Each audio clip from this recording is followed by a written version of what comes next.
लाख जतन कर ले यह प्राणी, बस में फिर नहीं आ सकता। प्रभु की इन रचनाओं का भेद कोई नहीं पा सकता। सत्संग जी बड़े प्यार और सत्कार से बोलिए। धन्यकार जी सतगुरु माता सुदीक्षा शविंदर हरदेव जी महाराज जी की जय। निरंकारी राजमाता गुरु बचन अवतार की जय। सत्संग जी परमपिता परमात्मा निराकार हमारे अंग संग विराजमान है,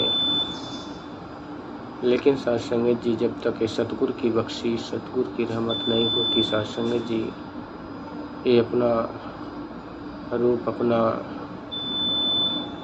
दृश्य नहीं दिखाता।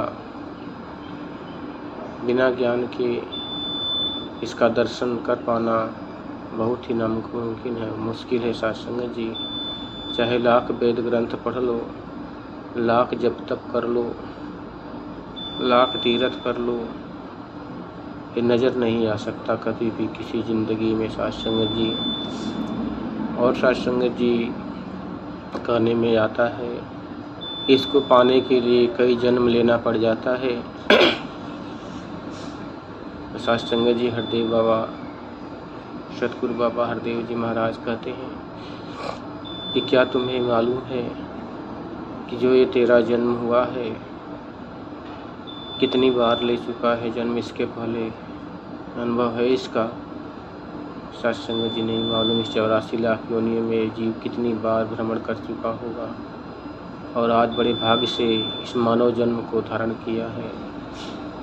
जिस मानव तन में रहकर जीवात्मा इस परमपिता परमात्मा निराकार ब्रह्म को देख सकती है, जान सकती है, समझ सकती है सतगुरु की कृपा से। लेकिन सत्संग जी बड़ी मुश्किल की बात ये होती है कि इस दर तक आने के लिए कई जन्म लग जाते हैं। मानव जन्म पाना एक खास बात है, लेकिन उस जन्म को पाने के बाद भी सतगुरु के चरणों तक आ पाना, इसमें कई जन्म लग सकते हैं। क्योंकि जब भी सतगुरु इस साकार रूप में आता है तो बड़े बड़े लोग भ्रम खा जाते हैं, वहम खा जाते हैं, इंसान समझकर अनभिज्ञ कर देते हैं, अनदेखा कर देते हैं कि ये तो साधारण इंसान है। लेकिन सत्संग जी जो इसके दर पे आ गया, जुड़ गया, वो महान हो गया, क्योंकि महान से उसका नाता जुड़ गया। जो हमारे अंग संग विराजमान है, अखंड है, अनंत है, अडोल है, अविनाशी है। जब सतगुरु इससे नाता मन का जोड़ देता है तो ये मन भी विशाल और असीम हो जाता है। सत्संग जी जब तक इस परमपिता परमात्मा का दर्शन नहीं हुआ था, तब तक हम उन छोटी सी तस्वीरों को दीवार में टांग के कील लगा के उससे अरदास प्रार्थना करते थे, अपनी मन की चाहत पूरी करने के लिए अरदास करते थे। लेकिन क्या पता था कि जिसको हमने इस 4 दीवारी के दीवालों में किले में ठोक रखा है, इसको किसी मंदिर में किसी स्थान में बिठाया नहीं जा सकता। ये अखंड है, इसके अंदर सूरज चंदा सितारे धरती अग्नि जल वायु सभी इसी के अंदर विराजमान है। जैसा कि सत्संग जी उदाहरण के तौर पे देखा भी जाता है कि जब माता यशोदा जी भगवान श्री कृष्ण मिट्टी खाते हैं और मुख खुलाती हैं सत्संग जी, तो उसके अंदर पूर्व ब्रह्मांड दिखाती हैं। माता यशोदा को अपने इस तत्व का ज्ञान देते हैं सत्संग जी। इसी प्रकार सतगुरु इस निराकार ब्रह्म को दिखाकर हमें अवगत करता है। इसलिए बार बार शुक्राना होता है सतगुरु का कि गुरु गोविंद दोऊ खड़े काके लागों पा, बलिहारी गुरु आपने गोविंद दियो बताए। कबीरा हर के रूठते गुरु के सरने जाए, कह कबीर गुरु रूठते हरने होत सहाय। सत्संग जी हरदेव बाड़ी में आता है शब्द की प्रभु मेरे अंग संग बसदा, इस भीतर मैं वास करा, इसमें खावा इसमें पीवा, इसमें हास विलास करा। कि प्रभु मेरे अंग संग विराजमान है, मैं इसमें खा रहा हूँ, पी रहा हूँ, चल रहा हूँ, श्वासें ले रहा हूँ, सब कुछ इसी के अंदर कर रहा हूँ, फिर भी इसका अनुभव नहीं हो पाता है क्योंकि ज्ञान नहीं है, दृष्टि नहीं है। इस दृष्टि को पाने के लिए सतगुरु के चरणों में आना पड़ता है। कोई शास्त्र ग्रंथ पढ़ के इसको पा नहीं जाता, क्योंकि बखान तो इसका शास्त्रों में वर्णन तो लिखा है, ऋषि मुनियों ने देखकर इसका वर्णन किया है कि ये कैसा है।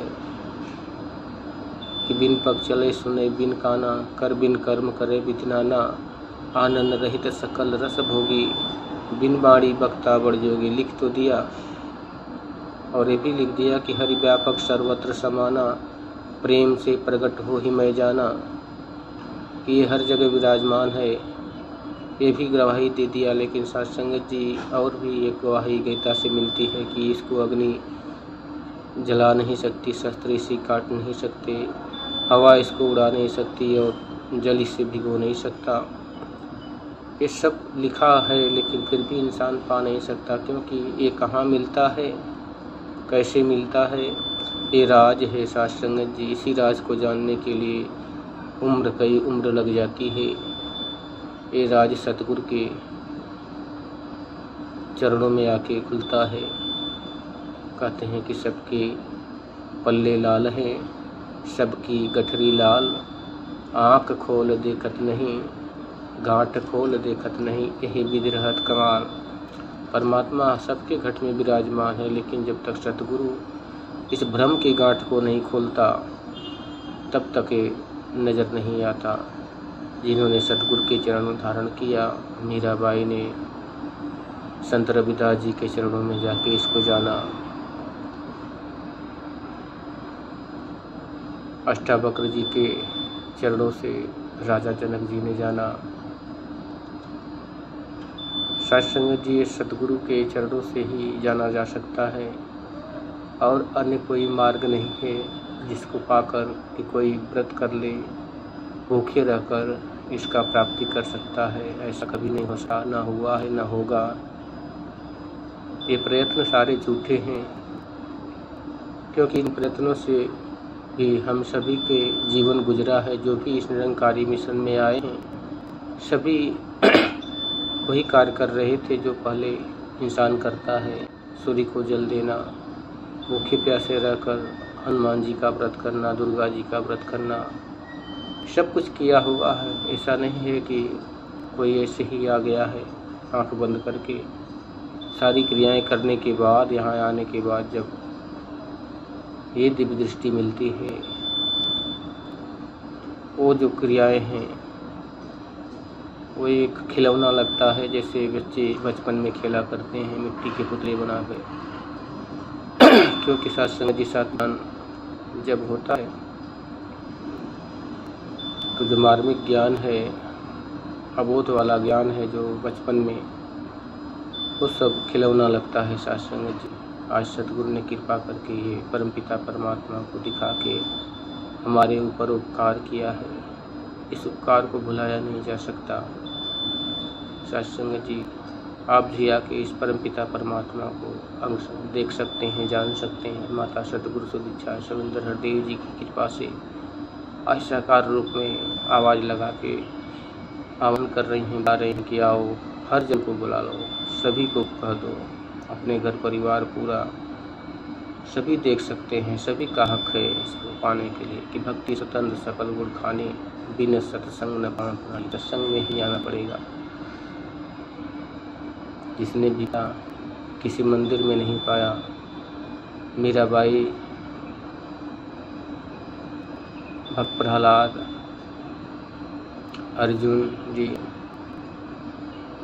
और भी जितने दर्शन किए, इसका कोई मंदिर में नहीं दर्शन किया। सभी अकस्मात जब सतगुरु की कृपा जहाँ जैसे कृपा हुई वहाँ ही दर्शन इसके हो गए। सत्संग जी तो दास अपनी बाणी को विराम देते हुए आप जी के चरणों में फिर से आह्वान करेगा कि आप भी आके अपने इस परम पिता परमात्मा को जाके अपने जीवन को मुक्त और आसान कर सकते हो। शास्त्र में जी बड़े प्यार से कहिए नहीं जी।